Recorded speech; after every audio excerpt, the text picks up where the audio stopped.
ale od tego, że łen zdrży na ten świat przez łecie smętka, a przez to może nie wierzyć, że w tej swojej nauce mdzeta ci są, a może lepsi od tych panów często bogatych.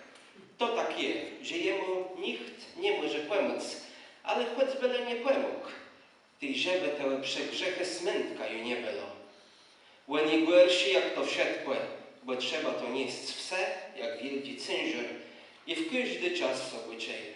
Łenie wszędzie. Twarz smętka. Jan Drzeżdżon. I tak to jest u smętka, że choć pewno nie chce, on jest znany od 100 latów, a pewno już przez 100 lata bądze. Za wiele wydać z nim, bo tu są inne, co wiele lepiej wiedzą na temat i kasiepsi literatury i osobliwie Jana Drzeżdżona.